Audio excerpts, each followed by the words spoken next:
All right, 49ers wide receiver Brandon Aiyuk is causing drama and stirring up controversy once again on social media. We got to talk about it here. I'm Chase Sr. You're watching the San Francisco 49ers Report.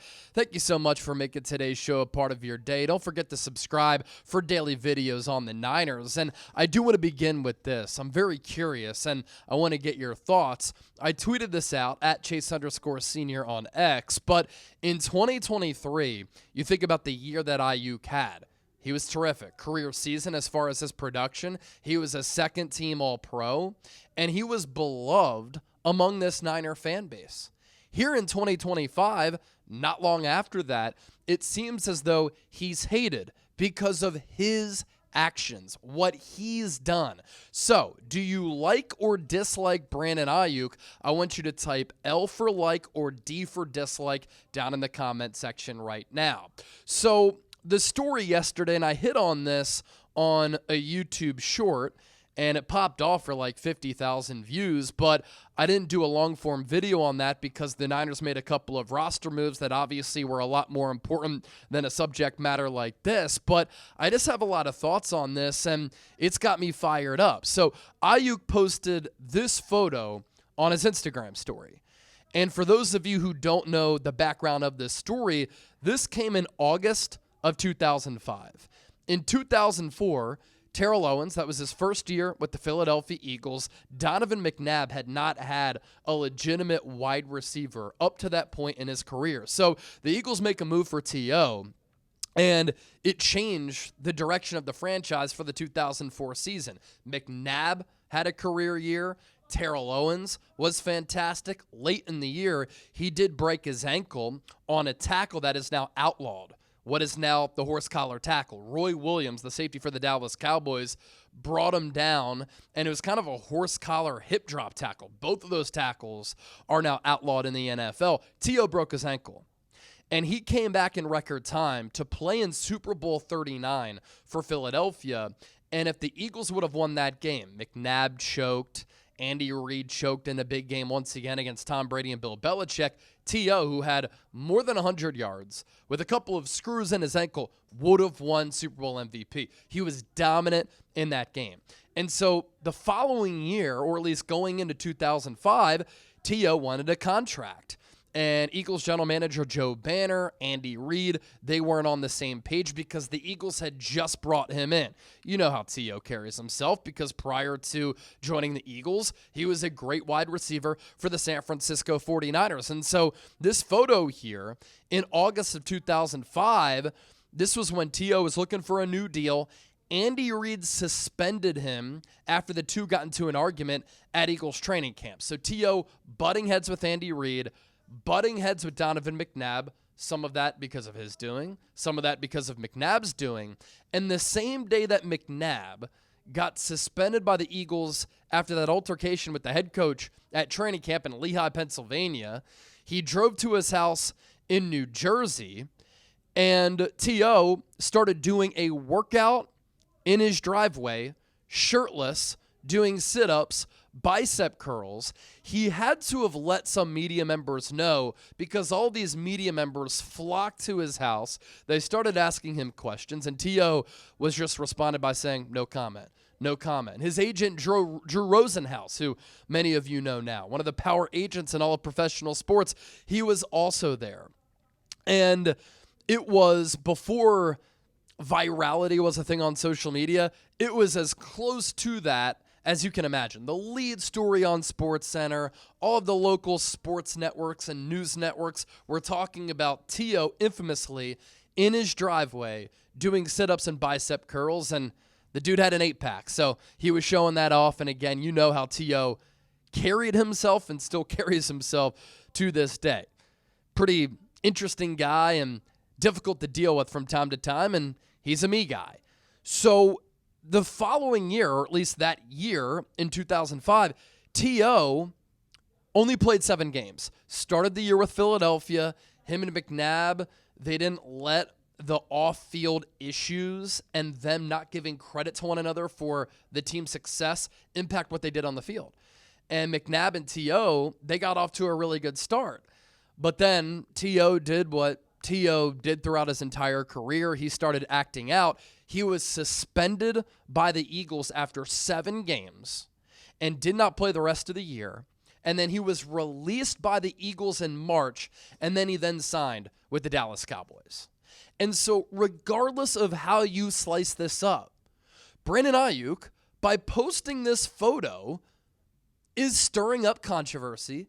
He is causing drama with this post because this photo has a negative connotation and negative connotations and negative vibes around it. This post is not a positive post. And if Brandon Aiyuk just randomly posted this photo on his Instagram story, it's idiotic. And if he doesn't think it's going to lead to fans being outraged and people like myself talking about it, he's an idiot and he's clueless. And so too was his response, because he then followed up with this on his Instagram story. Y'all crybaby ass divas be killing the vibes on Instagram. Shaking my head. It's got to be an age limit on hating. If you're 30 years old or older, just post your kids and shut the F up. Very mature. Sounds as though, and seems as though, Brandon Aiyuk has a great pulse on things. You're an NFL player with a huge following. Last year, your contract hold-in was dramatic, messy, tense, and immature. You stirred up a bunch of controversy and drama with how you handled things inside the building and outside the building. And you keep yapping on social media, sending out these cryptic posts. If Brandon Aiyuk is saying there has to be an age limit on hating, is there an age limit on being immature after you got $76 million in guaranteed money and you continue to put out all these cryptic messages on social media, and your actions of doing this have lasted for more than a year? Here's the thing, and this is why this is a big deal. It's not the first time that Brandon Aiyuk has done this. Remember in 2021, he was in Kyle Shanahan's doghouse. Then he focused on football, and he was fantastic in 2021, had a career year in 2022, and had a better career year in 2023, and was an all-pro player at a position that is loaded with uber-talented players at wide receiver. Last offseason, he tweeted directly at Steelers head coach Mike Tomlin when the Steelers were mentioned as a destination that Aiyuk wanted to go play for, a coach who Aiyuk really liked, and the Steelers were clearly interested in BA. They didn't want to pay Aiyuk $30+ million, which was his asking price. Then Brandon Aiyuk tweeted out Jaden Daniels' tape from like Commanders OTAs, training camp, or rookie minicamp. He also posted a video being taken of him having a FaceTime with Jaden Daniels saying, they don't want me, bro. They don't want to pay me, bro. There was the practice incident in which he showed up to practice after he got paid, and he was wearing the wrong shorts. And he got undressed on the practice field right in front of Kyle Shanahan and threw a hissy fit. During the year, again, after he got paid, he was sulking on the field, sulking on the sideline. He came into the season after his hold-in out of shape, did not produce, looked like a shell of himself. After he had solidified himself as a top 10 wide receiver, he looked disinterested after getting $30 million per year and $76 million in guaranteed money. Look, Brandon Aiyuk, if you hate being on the Niners and you didn't want to sign a contract extension and you wanted to go play somewhere else, why did you sign the deal? Why did you decline trades to the New England Patriots or the Cleveland Browns who wanted to pay you and pay you more than San Francisco? The 49ers have developed you into a star. You pulled off highway robbery with that contract. You didn't play like a $30 million per year wide receiver. You didn't look like one of the top 10 highest paid wide receivers in the game. And then you tore 3 ligaments in your knee. You should be thanking the 49ers for giving you that contract because you have not earned that deal at all.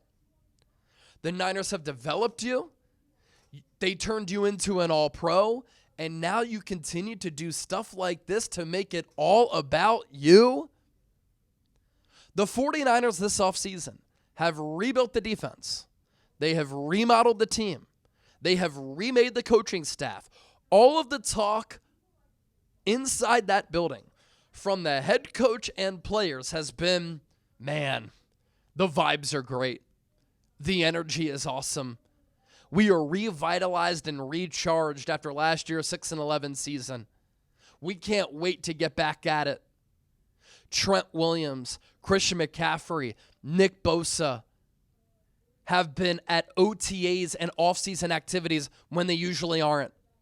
The Niners paid George Kittle, Brock Purdy, Fred Warner. We don't have to deal with contract drama for the first time in years for this football team going into the year. And Brandon Aiyuk is zapping that good energy, and he's the only dark cloud on this ball club right now. And you know what's so funny? It's always wide receivers. It's always wide receivers taking to social media, starting some controversy, stirring up drama, having a sideline spat or an explosion, doing something off the field with a pink substance like Stephon Diggs. It's always wide receivers. Brandon Aiyuk, he could have demanded a trade after he turned down trades last year this offseason.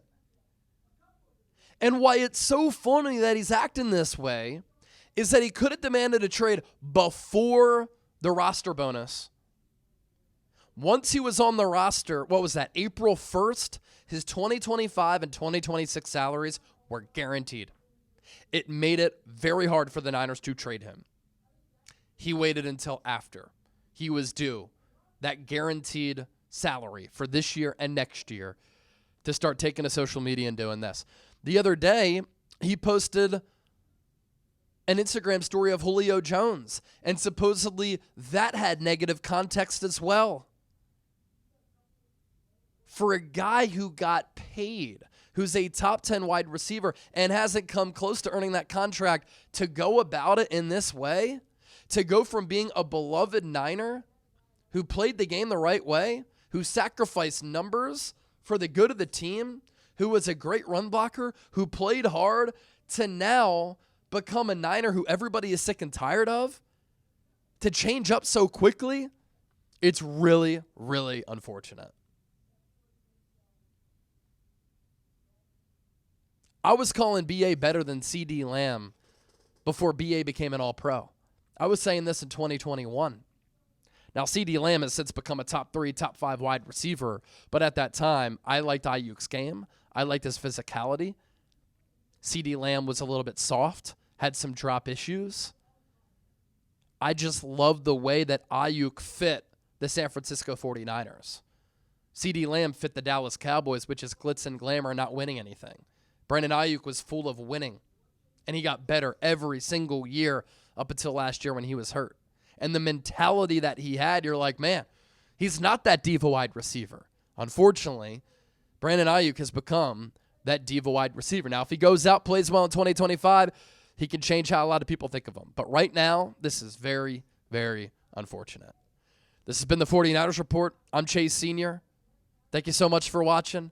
Don't forget to subscribe. Leave some comments down below. I'm interested to see where people are at.